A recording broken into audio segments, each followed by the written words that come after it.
Irmãos, semana passada nós retomamos um tema, agora é uma aula, tá? Então nós vamos ter uma aula, não é uma pregação, então você pode perguntar, e nós retomamos um tema. Qual foi o tema? Falsos deuses, muito bem. E idolatria. E aí a gente trabalhou alguns aspectos sobre isso, e hoje a gente vai continuar. E o que é um ídolo? O que é um ídolo, irmãos? Pode falar. É tudo que ocupa o lugar de Deus na nossa vida. Tudo que ocupa o lugar de Deus na nossa vida é um ídolo. E a gente trabalhou que a nossa cultura é uma cultura cheia de ídolos, que a idolatria não é um problema apenas do passado, mas é um problema do presente. E aí a gente conceituou idolatria usando esta definição do Keller, quando ele diz o seguinte, dá para ler aí o conceito do Keller? Vamos ler juntos? Um ídolo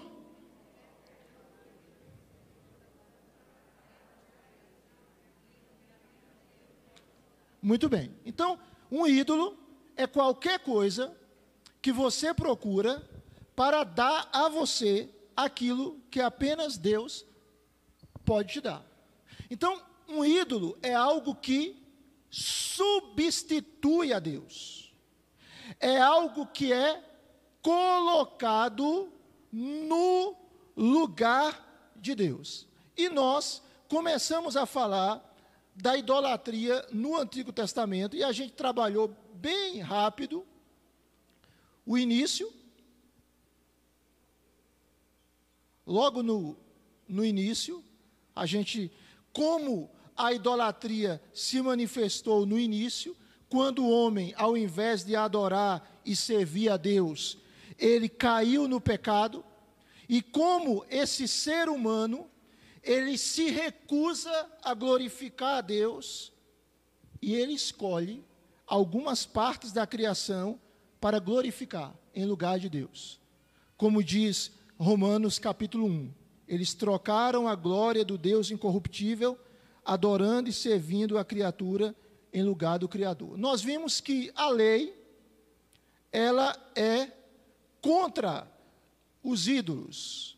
A lei, ela é contra os ídolos, e a gente apresenta como aquele pecado de Êxodo capítulo 32, quando o povo de Israel construiu um bezerro de ouro e atribuiu àquele bezerro de ouro o ato de libertá-los do Egito. Deus os tinha libertado, e eles, ao invés de adorar a Deus, eles foram adorar um bezerro de ouro que eles mesmos construíram.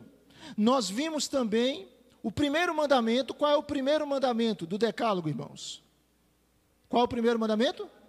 Não terás outros deuses além de mim. E qual é o segundo? Não farás para ti imagem de escultura. Note que os dois primeiros mandamentos, eles trabalham já a questão da idolatria. Por quê? Porque se a idolatria não for quebrada na nossa vida, ela vai ter um efeito cascata. Presta atenção.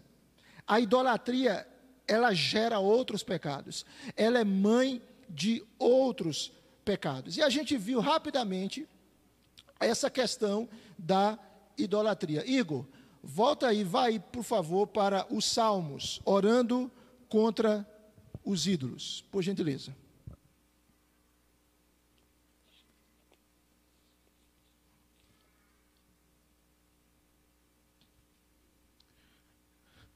Eu queria que você percebesse que nos Salmos, é o slide anterior, Igor, por favor. Olha aí na sua Bíblia, o Salmo 24, e a gente vai perceber que os Salmos são orações do povo de Deus, direcionadas a Ele, mas a gente nota que há Salmos que fazem abordagens contra a idolatria, contra a substituição de Deus por um ídolo, contra a adoração de falsos deuses. Olha o que o Salmo 24, versos 3 e 4 diz: quem poderá subir o monte do Senhor? Quem poderá entrar no seu santo lugar? Ou seja, a pergunta é: quem poderá viver na presença de Deus e ter comunhão com Deus? O próprio Salmo 24, ele responde: quem é que pode viver com Deus? Quem é que pode desfrutar de relacionamento com Deus? Aquele que tem as mãos limpas e o coração puro. Mãos limpas fala a respeito de quê?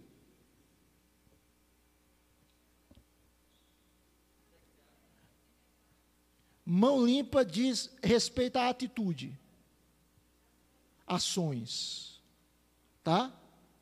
Ações puras. E coração puro diz respeito a quê? Intenções. Então o texto trata de ações e de intenções e de pensamentos. Aquele que tem as mãos limpas e o coração puro. E veja como é absolutamente essencial que o sangue de Jesus nos purifique de todo pecado, não é verdade? Senão a gente não tem como entrar na presença de Deus. E quando o sangue de Jesus nos purifica de todo pecado, a nossa vida muda. Muda de fato. Aí o texto continua dizendo, observe, note o Salmo 24, ele continua dizendo: aquele que não recorre aos ídolos, nem jura por deuses falsos. Na atualizada diz que não entrega a sua alma à falsidade, nem faz juramentos com a intenção de enganar. A Nova Versão Internacional mostra que o texto está fazendo uma referência aos ídolos. Por quê? Porque os ídolos são falsos, porque os ídolos são enganosos. O que o salmista está dizendo? Que a pessoa que vai morar com Deus, ela não é um idólatra. Ela não entrega o seu coração aos ídolos. Ela entrega o seu coração ao verdadeiro Deus. Vamos para o Salmo 115. O Salmo 115, ele faz um contraste também entre o verdadeiro Deus em relação aos ídolos, que são deuses falsos. E eu queria pedir, por favor, que você lesse comigo. Salmo 115, do verso 3 ao verso 8. Vamos ler juntos? O nosso Deus está no céu e faz tudo como lhe agrada. Os ídolos das nações são prata e ouro, obra de mãos humanas. Tem boca e não falam. Tem olhos e não veem.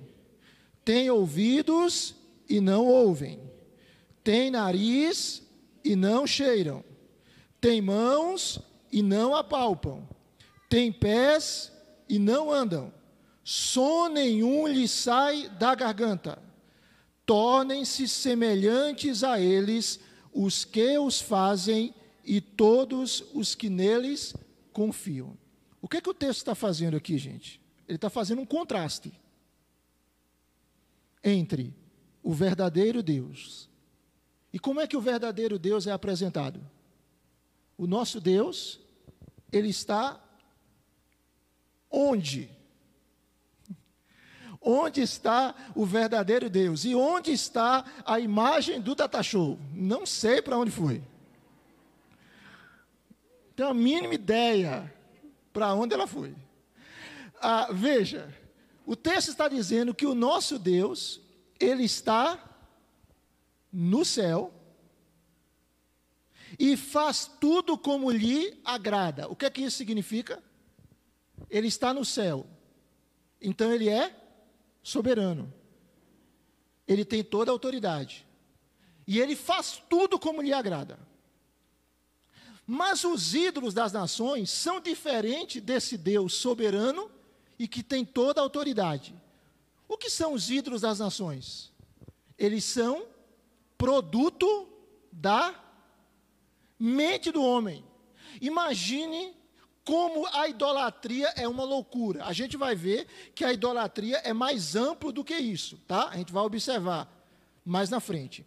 Mas observe como a idolatria é uma loucura. Eu pego madeira, eu pego ferro, eu pego ouro, prata, bronze, eu coloco algo no fogo, eu formo uma imagem, pode ter boca, mas não fala, pode ter olho, mas não vê, pode ter nariz, mas não cheira. E aí o que é que eu faço? Eu me prostro diante daquela imagem e eu digo, esse é o meu Deus.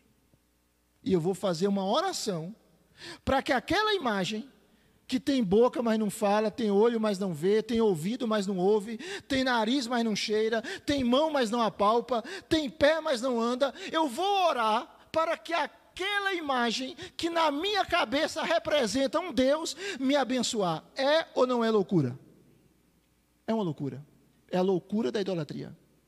E perceba o que diz o verso 8, quando o salmista diz, tornem-se semelhantes a eles, os que os fazem, e o quê? E todos os que neles confiam. Tem um livro muito bom, J.K. Bill, da editora Vida Nova. O título do livro é Você se torna aquilo que adora. Você se torna aquilo que adora. O que acontece? O ídolo, ele molda a vida do adorador. O ídolo, ele transforma para muito pior a vida do adorador. Você se torna o que você adora. É isso que o salmista está dizendo.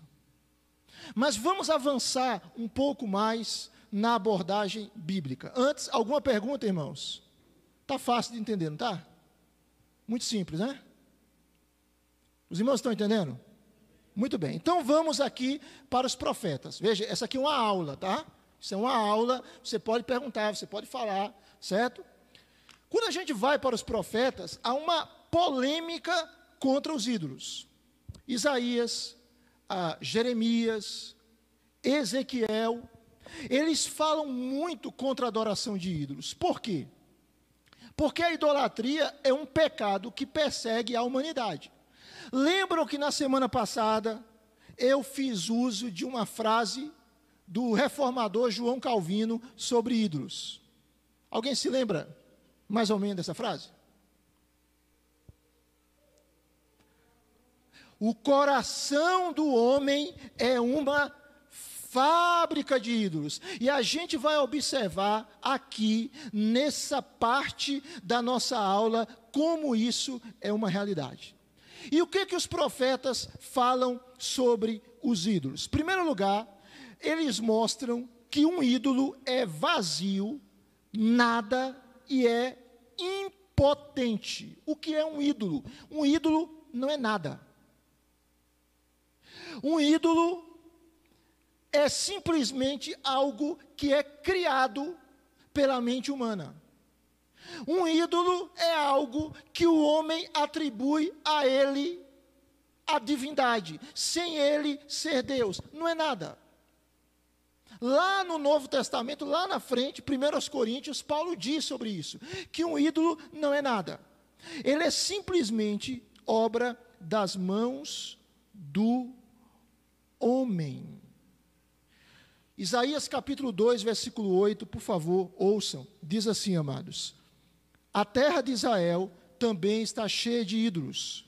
Eles adoram a obra das suas mãos, aquilo que os seus próprios dedos fizeram. Então, o que é um ídolo? É algo que é feito à nossa imagem.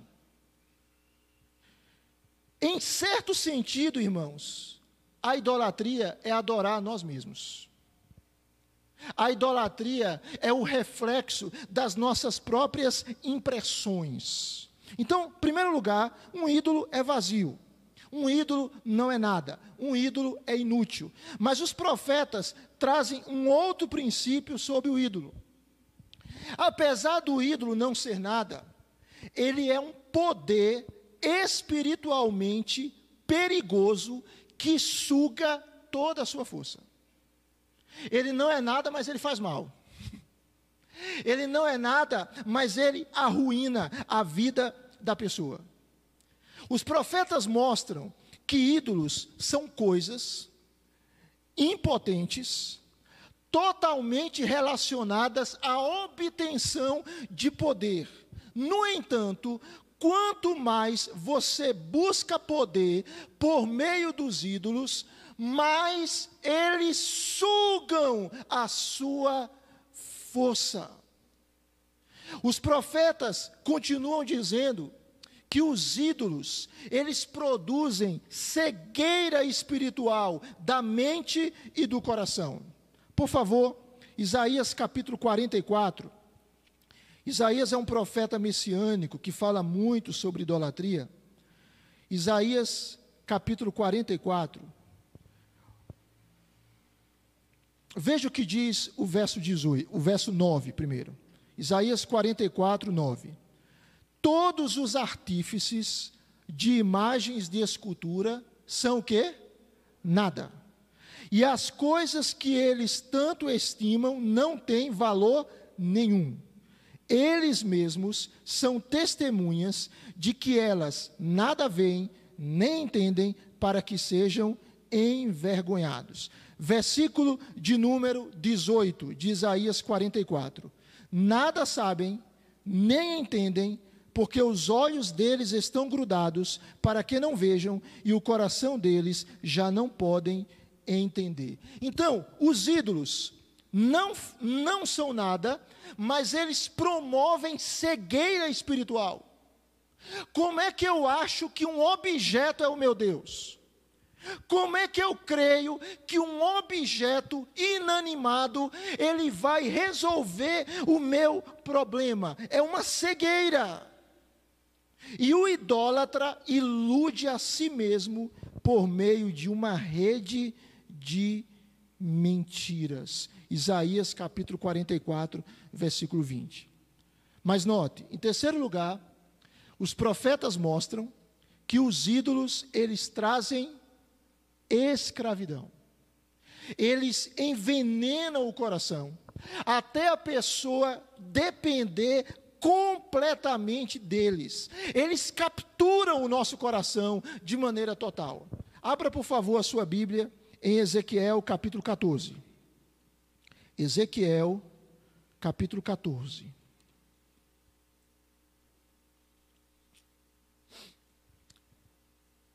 Ezequiel 14. Note aí o versículo 3. Diz assim: Filho do homem, estes homens levantaram ídolos dentro de seu coração e puseram diante de si o tropeço que os leva a cair em iniquidade. Será que eu deveria permitir que eles me consultem? O texto está dizendo, amados, que os homens, eles levantaram ídolos onde? No seu coração. Então, ídolo, repito, não é somente algo que uma pessoa edifica, constrói e se prostra diante dele. Ídolo é algo que a gente edifica no nosso coração. Algo bom, muito bom, uma bênção de Deus, pode se tornar um ídolo para a gente. Vou dar um exemplo. Eu já disse isso outra vez. Você chega para sua esposa e diz: você é linda. Aí ela ri. Você é amorosa. Aí ela gosta. Aí você diz: você foi o presente que Deus me deu. E aí ela começa a chorar. E aí você diz: eu sou totalmente apaixonado por você, e cada vez mais que eu convivo com você, mais eu lhe amo. Aí ela vai, lhe abraça e lhe dá um beijo, e você está ótimo na sua fala. Mas aí você continua e diz: você é a minha vida. Você é o sentido da minha existência. Você é o sol que ilumina os meus dias e a lua que ilumina as minhas noites. Você é o ar que eu respiro. Ou seja, isso não é amor, isso é idolatria. Entendeu? A esposa que deveria ser amada, o esposo que deveria ser amado, não apenas é amado, mas ele ou ela se torna o sentido da nossa existência, e tudo aquilo, ou todos aqueles que se tornam o sentido para a nossa vida, se tornaram o nosso ou os nossos deuses. Algo bom, ou melhor, uma bênção de Deus, uma esposa, um esposo, se tornou o nosso Deus. Uma casa, um carro, um dinheiro, uma profissão. Bênçãos de Deus podem se tornar o nosso Deus quando são colocados como número 1 na nossa vida. Quando nós simplesmente dizemos, sem eles eu não existo, eu não vivo, a minha vida não tem sentido. Nós precisamos amar os nossos filhos, irmãos. Como nós precisamos amar os nossos filhos. Mas às vezes, pais fazem dos seus filhos ídolos. Ontem eu estava olhando para o meu filho mais novo, Daniel, e pensando, meu Deus, que responsabilidade eu tenho com esse menino. Meu Deus, o maior legado que eu tenho que dar para o meu filho é a palavra de Deus. Essa é a herança maior que eu tenho que deixar para ele. A maior herança que eu posso deixar para o meu filho não é dinheiro, não é bem. Se eu morrer e ele tiver algum dinheiro ou bem que eu deixei, bênção, glória a Deus, vai ajudá-lo. Mas essa não é a maior herança. Tá? A maior herança, por melhores que sejam as coisas, por mais úteis, e se a gente puder deixar algo para o nosso filho material, bênção, isso vai ajudá-lo, ok. Mas a maior herança é a herança espiritual, irmãos. É a herança da vida com Deus. É a herança do relacionamento com Deus. E eu lá, e dizendo, meu Deus, o Senhor me deu esse meu filho e minha filha. E eu tenho uma responsabilidade diante de Deus, de conduzi-los ao caminho do Senhor. É uma responsabilidade, mas é também um privilégio. Mas o que é que às vezes acontece em alguns relacionamentos de pai e filho? Em várias circunstâncias. Mas, por exemplo, às vezes, o marido e a esposa começam a ter problemas conjugais. E eles não conseguem resolver o problema deles. Por quê? Porque às vezes falta diálogo. Às vezes falta quebrantamento. Às vezes falta humildade de ambas as partes. Falta buscar a Deus. E aí um dos dois, ou os dois, simplesmente concentram todas as suas afeições para o filho.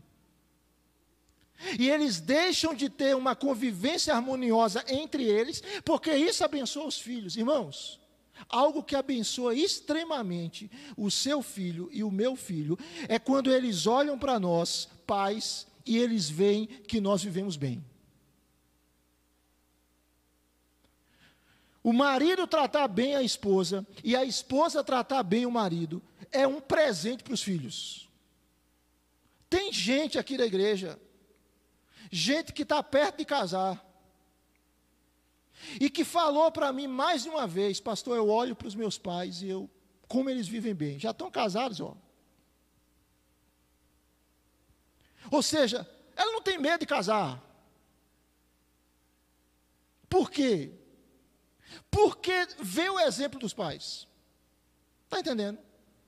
E isso abençoa, isso marca.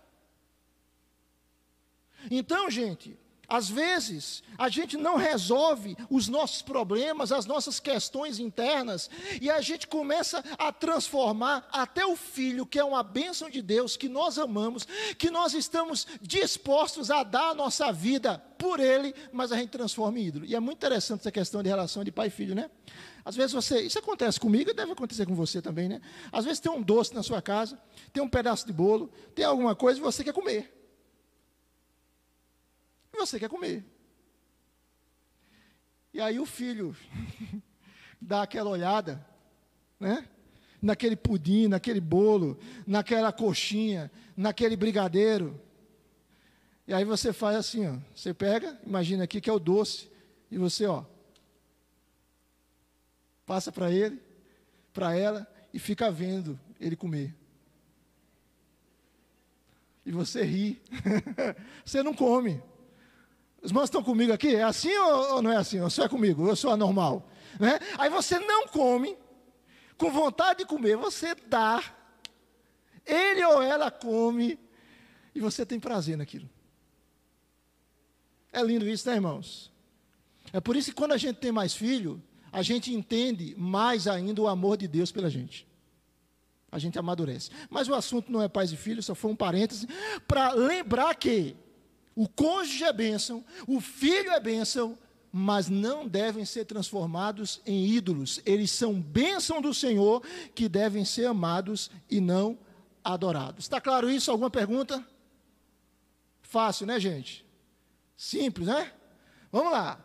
Aqui nós temos ainda sobre os profetas o perigo que os ídolos têm de se tornar o nosso Senhor. E aí, uma autora chamada Rebecca Piper, ela diz o seguinte, presta atenção. Tudo que nos controla é nosso Senhor. A pessoa que busca o poder é controlada pelo poder. Então, o poder é o Senhor dela, é o Deus dela. A pessoa que busca aceitação é controlada pelas pessoas às quais ela quer agradar. Tem uma frase do presidente americano, ex-presidente, John Kennedy, que ele dizia assim, eu não sei qual é o segredo do sucesso, mas o segredo do fracasso é querer agradar a todos. Você não consegue agradar todo mundo. Por isso que você tem que buscar, antes de tudo, agradar a Deus. Porque se você buscar agradar a Deus, se eu buscar agradar a Deus, a gente não vai conseguir agradar a todos, mas a gente vai poder ser bênção para as outras pessoas. Mesmo às vezes não as agradando. Entende? Então, a pessoa que busca a aceitação desesperadamente, ela quer ser aceita por todos, ela quer ser amada por todos, ela quer ser paparicada por todos, ela vai ser controlada pela aceitação, e a aceitação vai se tornar um ídolo para ela. E quando ela não for aceita, ela se deprime. O que é isso? Idolatria. Não controlamos a nós mesmos, somos controlados pelo Senhor da nossa vida. Eu queria caminhar mais um pouquinho com vocês agora, nesses próximos 20 minutos, na idolatria no Novo Testamento. Tá certo? Idolatria no Novo Testamento. O que é isso aqui? A imagem. Dinheiro. Não é? Dinheiro. Por que essa imagem está aqui? Hein, gente? Dinheiro é bom, sim ou não? Sim ou não? Sim. Dinheiro é útil, sim ou não? Mas dinheiro pode se tornar um ídolo, sim ou não?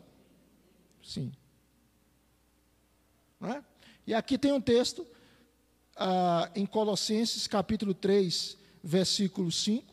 No finalzinho do versículo 5, Paulo diz que a ganância, ou a avareza, ou o amor pelo dinheiro, ou o apego exacerbado ao dinheiro, ou o dinheiro como a grande prioridade da nossa vida, é o que, irmãos?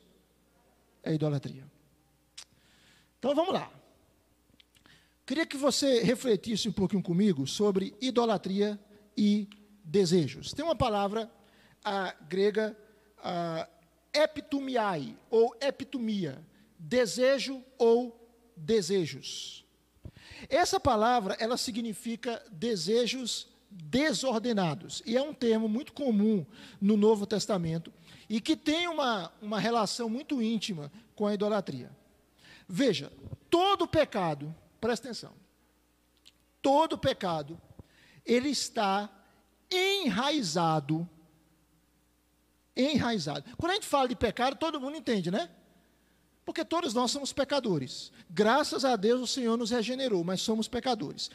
Todo pecado, irmãos, ele está enraizado no desejo desordenado por alguma coisa. Vou repetir. Todo pecado tem uma raiz. E qual é a raiz? É um desejo fora de ordem por alguma coisa. Agostinho, ele dizia, o que é pecado? E ele respondia, o pecado é o amor desordenado. O pecado é o amor fora de ordem. Continuando. O qual surge porque estamos confiando em um ídolo e não em Cristo, para a nossa justiça ou salvação. É por isso que a palavra epitumiai aparece em muitas das seções do Novo Testamento que tratam do caráter cristão. Você já viu aquela expressão concupiscência? Nome comprido, né? Às vezes difícil de falar. O que é concupiscência? São desejos fortes. São paixões desordenadas. Então, onde o pecado nasce? O pecado nasce de um desejo desordenado, de um desejo fora de ordem. Há um conselheiro cristão chamado David Powlison, e Powlison diz assim: se idolatria é a palavra característica e sintética do Antigo Testamento para o nosso afastamento de Deus, então, desejos é a palavra característica e sintética do Novo Testamento para o mesmo afastamento. Então, desejos desordenados corresponde à idolatria. Ambas são formas abreviadas para expressar o problema dos seres humanos. O Novo Testamento funde o conceito de idolatria e o conceito de desejos desordenados e dominadores da vida. A idolatria se torna um problema do coração, uma metáfora para a luxúria humana, o desejo, o anseio e a demanda gananciosa. Vamos ver aqui alguns textos para a gente entender melhor isso. Primeiro texto, por favor, abra sua Bíblia, Romanos capítulo 1. Por gentileza, Romanos capítulo 1.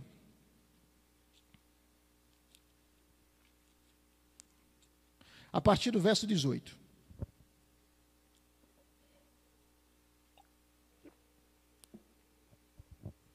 Qual é o assunto nessa sessão aqui? Romanos 1, 18 até 32. Qual é o tema? Exatamente, a idolatria e a depravação do homem. Paulo aqui, ele está visualizando a sociedade gentílica da sua época. Tá? E qual é o problema aqui? Qual é o cerne do problema? Note que no verso de número 18, diz que a ira de Deus, Deus se ira, irmãos? Sim. O que é a ira de Deus?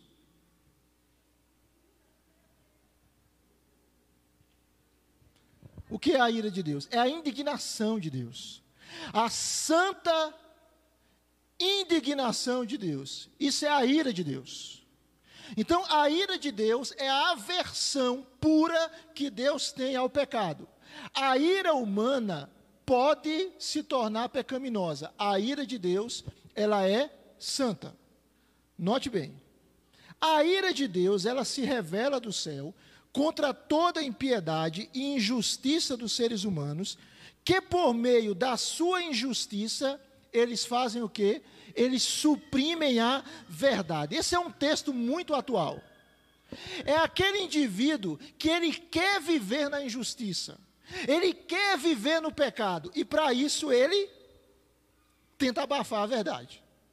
Mas a verdade sempre vem. Exemplo, você está numa piscina, pega uma bola e você tenta submergir a bola. Enquanto você segura a bola submersa, ela fica lá. Mas quando você tira a mão, o que acontece?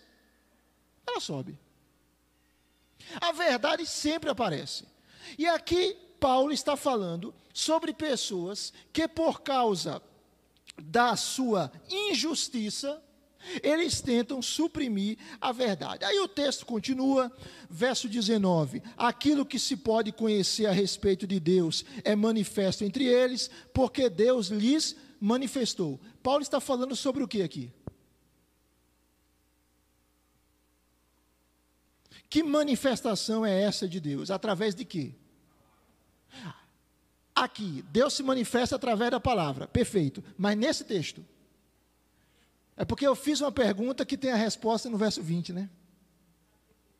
Exatamente. Deus manifesta a sua pessoa, o seu caráter, através da criação.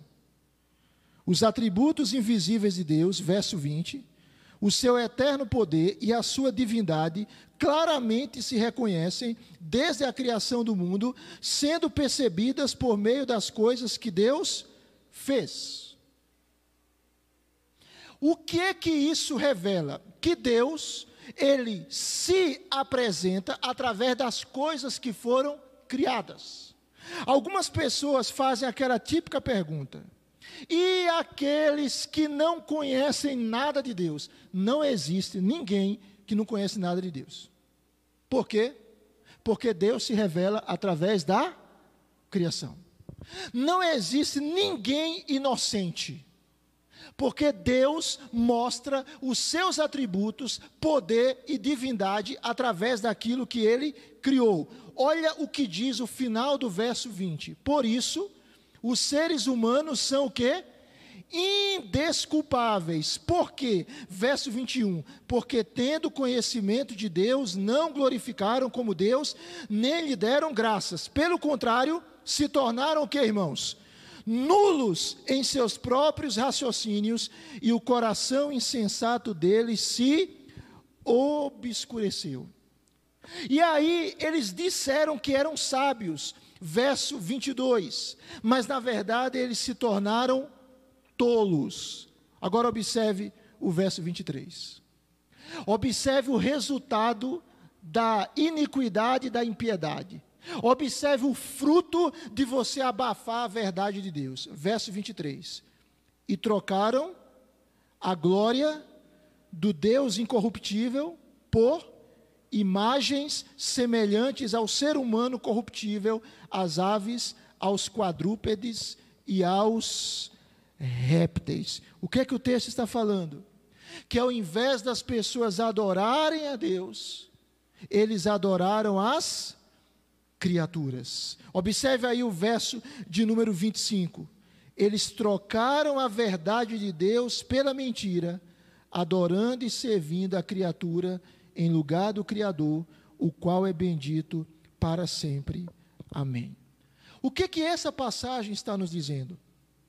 É que a razão de nós criarmos ídolos é que nós queremos controlar a nossa vida. Embora a gente saiba, mesmo se tenta abafar isso, que nós devemos tudo a Deus. Já viu gente dizendo: a minha vida é minha, eu mando na minha vida. Está enganado. Ninguém tem controle. Alguém aqui garante que vai estar vivo daqui a um ano? Alguém garante que vai estar vivo daqui a um semestre? Alguém garante que vai estar vivo daqui a um mês? Alguém? Alguém garante que vai... Hoje é 29 de agosto. Alguém garante que com certeza vai estar vivo até o final do mês? Que não aconteça isso. Mas alguém garante que vai estar vivo até o final dessa reunião? Pelo amor de Deus. O que é que isso mostra? Nós não temos controle sobre a vida da gente. Está entendendo? E que bom que a gente não tem. Porque quando a gente tenta controlar a nossa vida, a gente a estraga. Então, o apóstolo Paulo está nos mostrando isso. Pessoas querem controlar suas próprias vidas. E o versículo 25 descreve a estratégia para o controle. Qual é? Usar coisas criadas e fixar nelas o nosso coração, construindo a nossa vida ao redor delas. Mas o que acontece, irmãos? Uma vez, presta atenção, que nós precisamos adorar algo por causa de como fomos criados, nós não conseguimos eliminar Deus sem criar substitutos para Ele. Veja, o ser humano é incuravelmente religioso. Se um dia a gente for para uma tribo que não tem energia, não tem internet, não tem computador, não tem notebook, não tem jornal, não tem nada de tecnologia, mas vai ter uma coisa ali. Ali vai ter culto. Eles vão adorar o sol, ou a lua, ou a vaca, ou o boi, ou a terra, ou a rã. Eles vão adorar ou o mar, ou o sol, a lua, as estrelas. Por quê? Porque o homem é adorador. Se ele não adorar o verdadeiro Deus, ele vai adorar um falso Deus, mesmo que ele tenha que construir esse Deus, mas ele vai adorar. Mas ele sempre vai exaltar alguém. Por quê? Porque João Calvino dizia que Deus colocou no homem a semente religiosa. Deus colocou no homem o anseio pelo transcendente.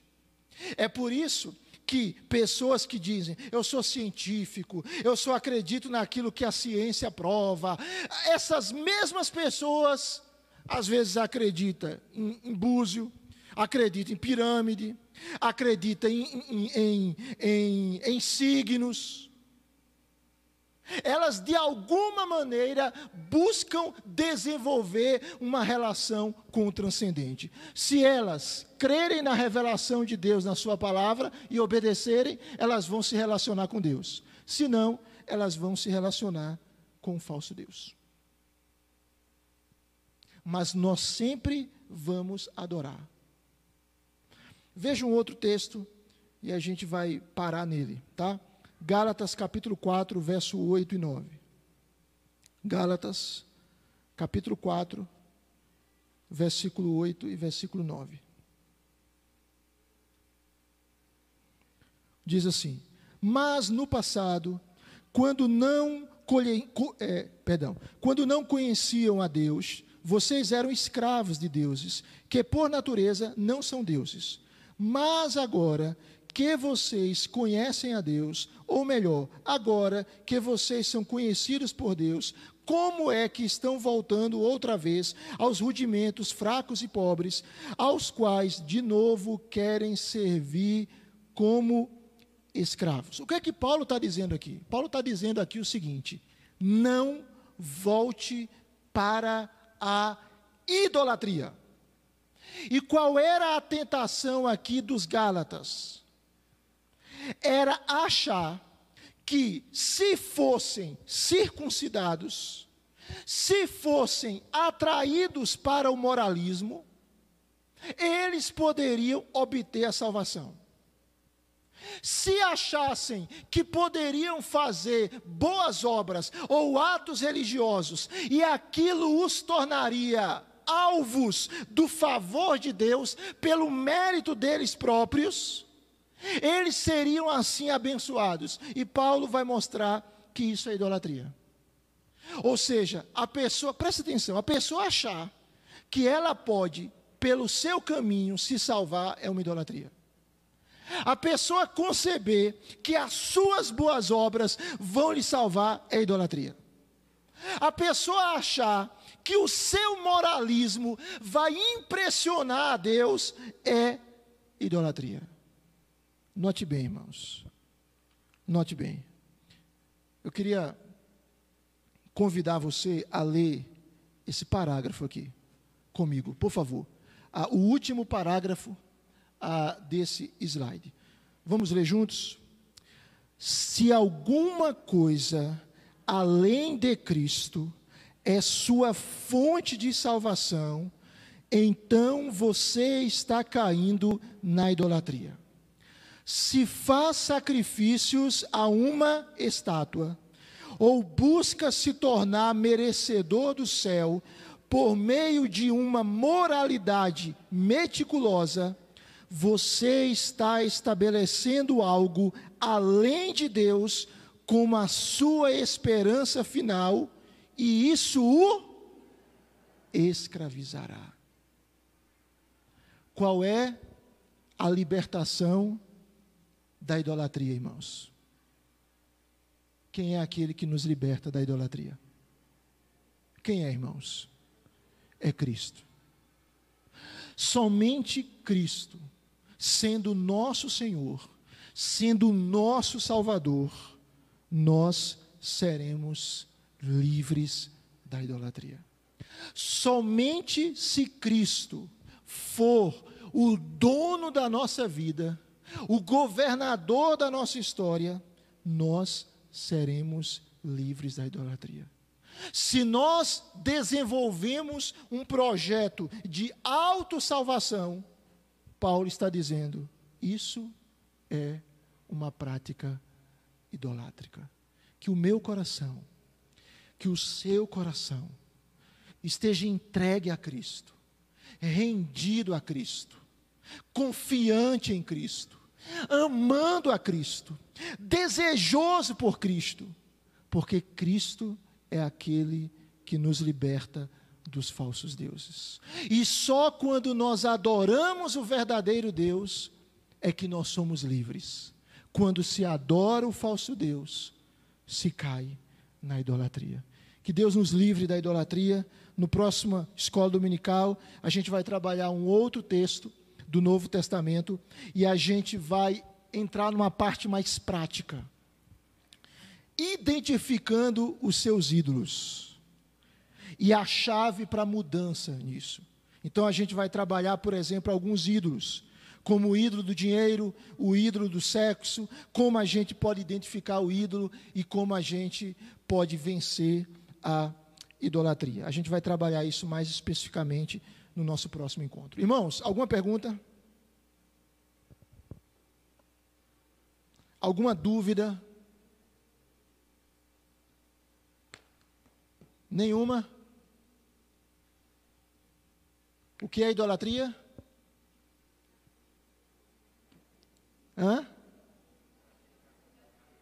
Quando nós permitimos que algo ocupe o lugar de Deus na nossa vida.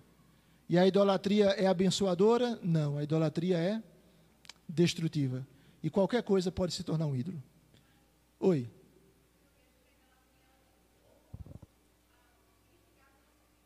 Sim. A Patrícia disse que a idolatria rouba o significado da nossa vida, e rouba mesmo. Tá? Vamos nos colocar de pé e vamos orar? Deus, muito obrigado por esse momento aqui. Muito obrigado porque a Tua palavra nos ilumina. A Tua palavra nos restaura. A Tua palavra nos guia. Muito obrigado porque nós conhecemos o verdadeiro Deus. Muito obrigado porque em Cristo, nós podemos ser livres dos falsos deuses, dos falsos ídolos. Obrigado por esta manhã preciosa. Leva-nos em paz para os nossos lares e nos traz logo mais à noite. Livra-nos de todo mal e nos guie na Tua vontade, em nome de Jesus. Que a graça de Cristo, o amor de Deus Pai, a comunhão e a consolação do Espírito seja sobre todos nós e toda a igreja de Deus espalhada na terra, hoje e sempre. Amém. Vão na paz, irmãos. Deus guarde vocês. Um restante de manhã precioso para todos.